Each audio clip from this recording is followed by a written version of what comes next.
Maanaa kaninyo ang santos nga ebanghelyo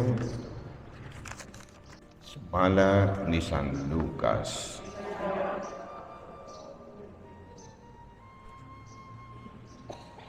Nagkaduol na si Jesus sa syudad ug sa iyang pagkakita niini mihilak siya ug miingon, kung nasayod ka paunta karong adlaw, kung unsa ang gikinahanglan alang sa kalinaw, apan karon dili ka makakita niini.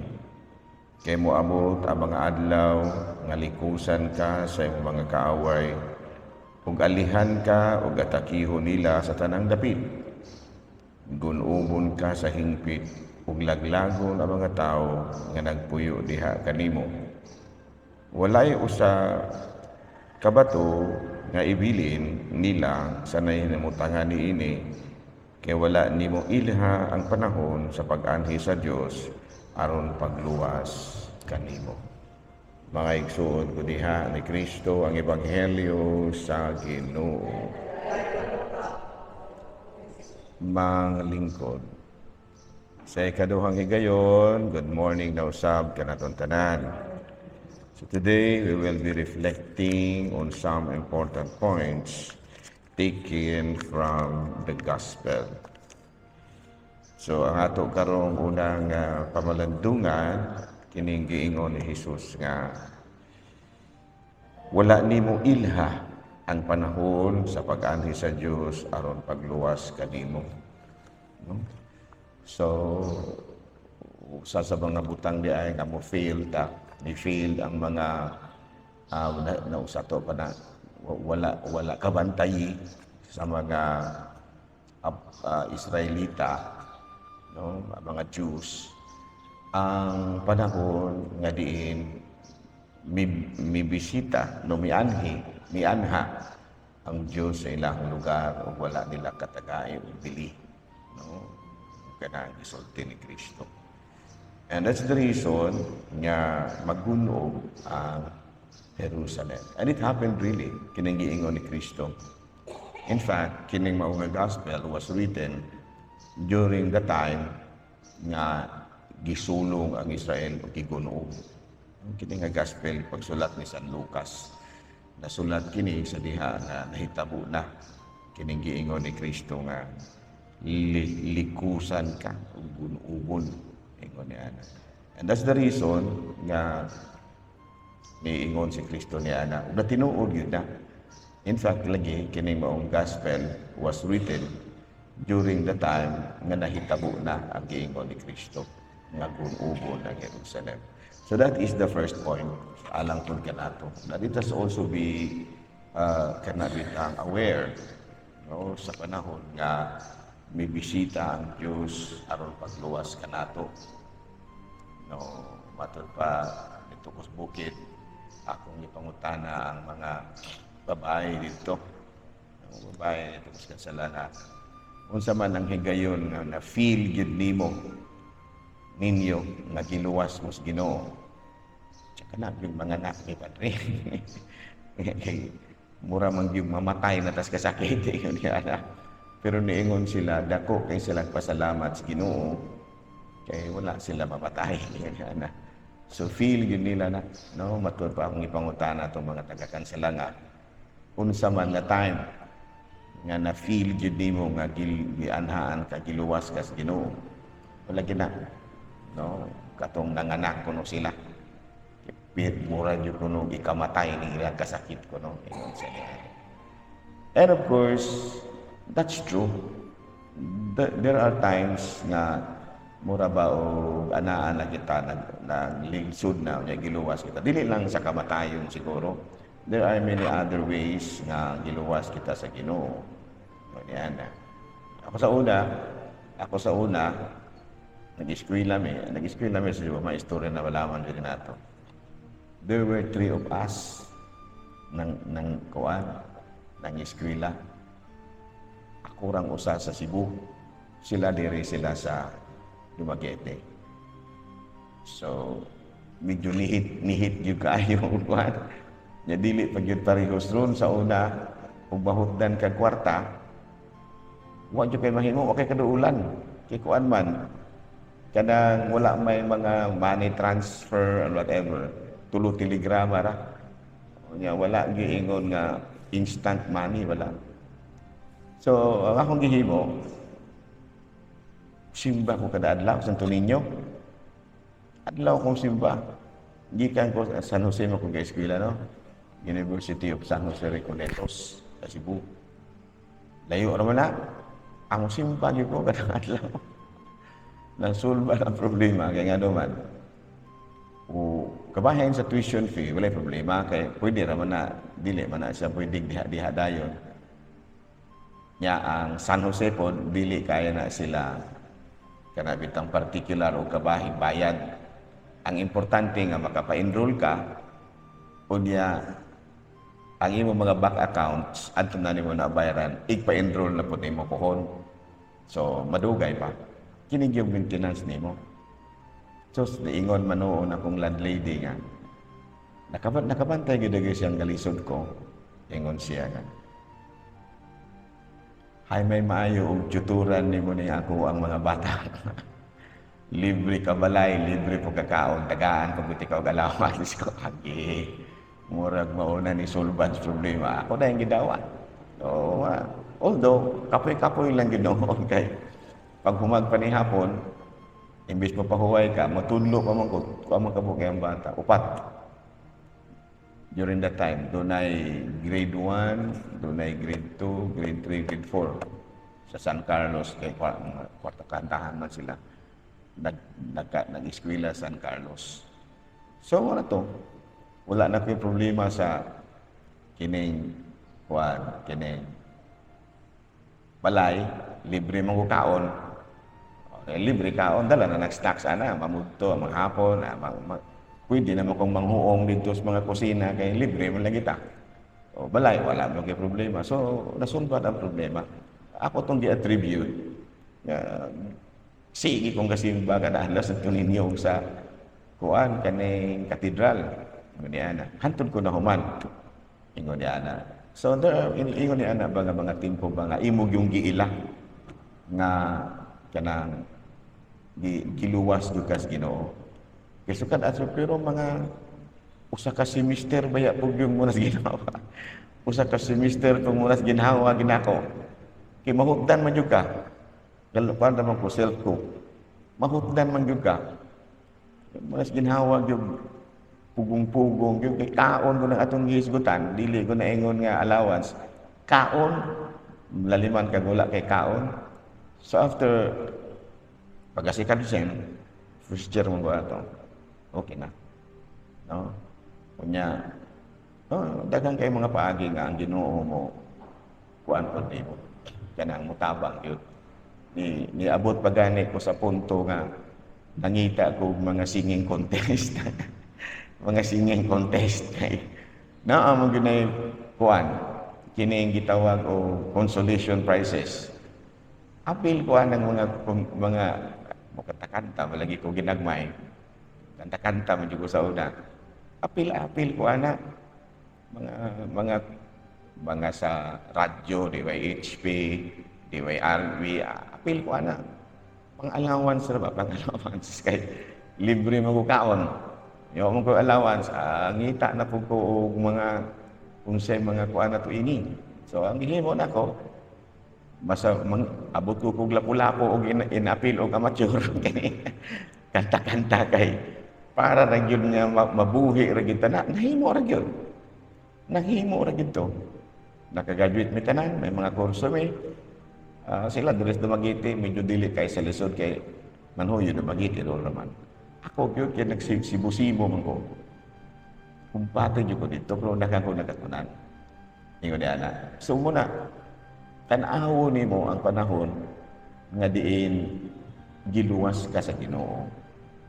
Napalitan na daot ka, naayo ka, and then na kuan ka muna mga problema. And then upon realizing that naagi conversion sa imong kinabuhi agyo pagpasalamat. No, do na bay kausaban ba sa imong kinaiya ba? Doon na kay gamay kausaban sa kinaiya. Ito nga akong gihimo, kwadto de kay Gus Ginoo ba? Plano gud ko sa Ginoo. Katong upat nako ka gituturan, San Carlos lagi no? Catholic school man na. Paapilon ang ginikanan o once charismatic.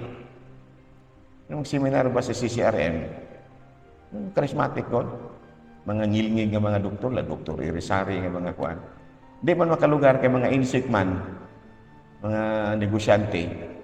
Ako na pwede paapil dito, Sabado, lingkod-lingkod ko dito, Sabado, Domingo, seminar. O dito, kuan ko kanang nakapon ko sa mga charismatic. No? Hantod nga, iko nato jud ato, muna to siya. Until pag-graduate na ako sa kurso, dirin ako matuyod. Uso ng charismatic, yung charismatic ng kundaan, nahimo na po kong gitarista sa charismatic. Paano ko, kinila, choir ko sa unin. Gitarista ko diha. Kanang kabahig mga kanta-kanta, wala ko problema na. So, ang nahita po, muto'y hinungdan nga napari na po dinoon ko kay nasulot na dool ng kong simbahan. So, ingon ni Ana nga, ang Ginoo, doon na ragin na sa mga plano. May mga plano ragin ang Ginoo, Ana. Unya, again, if you feel nga naa kay ang Ginoo ba, murag gitabangan ka ba, ayaw nag-usike, imo gina siyang tagaan o bili, pinaagi sa pagbago sa imong kaugalingon. Bang mura po pag nausob-usob po gagamay ba, nga medyo may pagkatampalasan kag kinaiya, medyo mubutan-buutan po gagamay. Nga, di lang gamay pa dinag ko, yun. Mura bang doon na po'y kausaban ba? Because always and ever, ang presensya sa Diyos ay mong kinabuhi. There is only one purpose. Nga no nga may atiman kas Ginoo. And the real reason for that is matud pa niya, aron maghinulsol ka sa imong mga sala. Gitabangan ka sa Ginoo, aron mo hinulsol ka sa imong mga sala. Wala ka tabangis Ginoo kay buutan ka. Niingon siya nga, wala akong muanhi alang sa mga matarong, kung dili alang sa mga makasasala aron magbago sila. Sa ito pa, ang rason di is Ginoo nga gitabangan ka aron maghinulsol ka sa imong mga sala kung magbago ka sa imong kaugalingon. E klaro ba?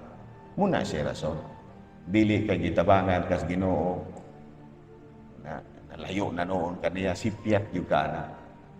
Sipyat yung ka kung nausog na inoon ang imong kinaiya. Nga imbis mo paduol na kas Ginoo, mabuutan ka, nasungaya na hinoon ka. Ingon niya na ba? Nga pobre kay ka, and then gitabangan ka, no? Aron maghinulsol ka kung unsa imong sala. Pag kumani anak, mas mausog jud ka. Doon na gyud kausaban sa imong kinabuhi. For the better, nga mabuutan ka, mahimo kang Diyos nun. Unang na mga tao na nabali man noon ang uban. Imbis kitabangan sa Ginoo, nangasungaya naman inoon ang kanaiya. Nisulod man noon sa bisyo, manang ang uban, aron nga dili gyud madayon, gipangbawian sa Ginoo. Bawian. Tunay uban nga nadato na unta ba na aksyon na dato na jud. Di na gyud mabangbang ang pagkadato. Sus kay nasungayan man hinoon. Di bawian sa Ginoo. Aron nga dili madayon lang iyang pagkasungayan. Mausog siya balik ba. Ganyan. Sumunay balantayan. Balantayan. Samada nga sa atong pagpadayon sa Diyos nga misa. That is one thing. Kitang tanan, we all have our story. Naanggo tayo istorya. Nakamura ko yung nakabalo. Sama sa ako, naanggo ko yung istorya po. Nga, experience, inang lisod yun tinoon. Tinoon, makahilak na kas kalisod. Imagine, tuwa ka sa Cebu, wala kay ginikanan, nya wala kay kwarta, wala na kay gikaon. Tulo imong luha na. Pero, ayor yung kadlo. Sulod na yung simbahan. Huwag tayo ihimo. sulod ko sa Santo Niño, sulod ko og katedral, ampo ko dito. Ngayo kong panaba. Oh, solba ang problema. Giingnan ko sa akong landlady. Libre na kabalay, libre ka kaon, libre po ka allowance. Oh, di wala na kay problema.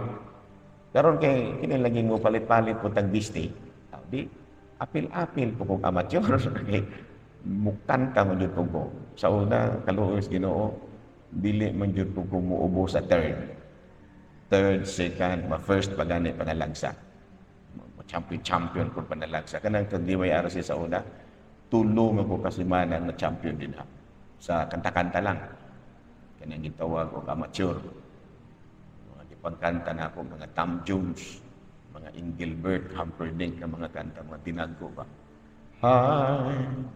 I who have nothing. Ginana ba?